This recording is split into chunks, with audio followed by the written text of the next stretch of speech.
You're in the shower, or maybe trying to fall asleep, or just walking down the street. And then it hits you, a memory, something that happened 3 years ago, maybe 10, maybe yesterday. You said something wrong in front of everyone, or you tripped, or you laughed at the wrong moment, or you sent a message to the wrong person, or you called your teacher mom, or you waved back at someone who wasn't waving at you, or you told a joke and nobody laughed. And now, here it is again, fully loaded. In high definition, every detail intact. The faces of the people around you, the exact words you used, the silence that followed, the way someone looked at someone else. Your body even reacts. A wave of heat rising through your chest, shoulders tensing, jaw tightening. Maybe a sound escapes. You squeeze your eyes shut. You shake your head as if that helps. It doesn't. The memory plays again. From the beginning. And the strangest part, you were fine a moment ago. You weren't thinking about that moment at all. You had moved on, or so you thought, but the brain had other plans. It kept that memory, filed it somewhere specific, and it knows exactly when to bring it back. Without asking, without warning, without your permission. Why does this happen? There is a reason. A very specific reason. Not a glitch, not a malfunction. There is logic behind this. Evolutionary logic, and once you understand it, it changes how you relate to those moments.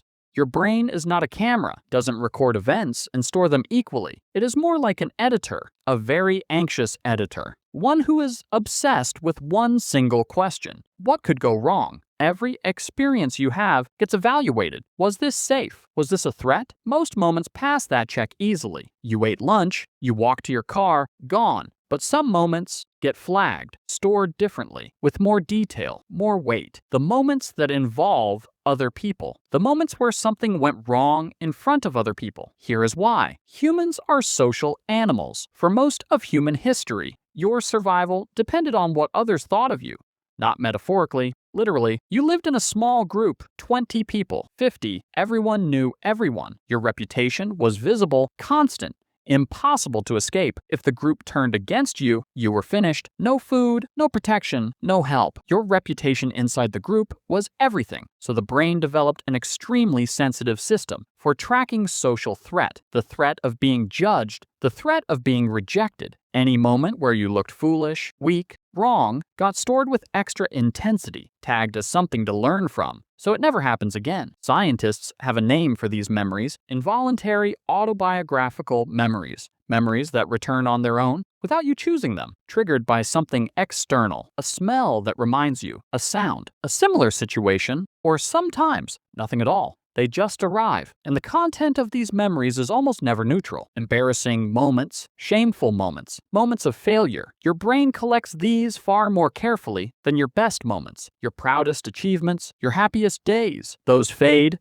But the cringe stays sharp. But storing them is one thing. Why does the brain replay them over and over? Sometimes for years. The brain replays because it is trying to solve something. It believes there is an open problem. It is running a simulation. What should I have said instead? How could I have handled that differently? Is my position in the group still safe? It is trying to extract a lesson. The problem is, the brain is not very good at knowing when to stop, so it replays and replays and replays, each time looking for a resolution that never arrives. The moment is over. It is sealed in the past. The people involved have moved on. Most have forgotten entirely. But the brain doesn't know that. It is still treating that moment like an open file, like an active threat. Think about how this feels in your body. Your nervous system responds as if the event is happening right now. Your heart rate shifts, tension in your shoulders, heat rises in your face, that involuntary wince, that groan, that quiet, no. You mutter to yourself. Your body is responding to a threat that exists only in memory. A threat from 3 years ago, from 10 years ago, from the 7th grade. The brain cannot distinguish between remembering and experiencing. The past is happening again, right now. In your shower, you are not alone in this, not even close. Almost everyone carries a personal archive of cringe, a collection of moments they would delete if they could. The mechanism is the same in almost every human brain. But here's the part that changes things: the spotlight effect. When you replay the memory, you assume everyone remembers it as vividly. You imagine them thinking about it, telling others, laughing about it. You become the main character of a story that lives in your own head. But research shows other people remember it at a fraction of the intensity. They went home. Their brain got busy with their own cringe. They don't have space for yours. The audience you have been dreading mostly does not exist. And there is another uncomfortable layer. The memory you are replaying is not accurate. A memory is not a recording, it is a reconstruction. Every time you replay, you slightly rebuild it. You amplify reactions. You make the silence longer than it was. The memory gets more painful with every replay because every replay is also a re-edit, always editing in one direction. More threat, more shame. The version in your head is almost certainly worse than what actually happened. The real moment was likely over in seconds. Awkward, forgettable. The type of embarrassment matters. Some involve things you did accidentally. You tripped. You forgot a name. These tend to fade faster. Just bad luck. Just being human. But the memories that stick for years touch something deeper. Moments where you feel you revealed something true about yourself. A moment of weakness. A moment where your values and actions didn't match. These memories stick because they ask, who am I really? And that question, the brain never fully closes. So what do you actually do with this? The first thing, understand what is actually happening. Your brain is not attacking you. It is trying to protect you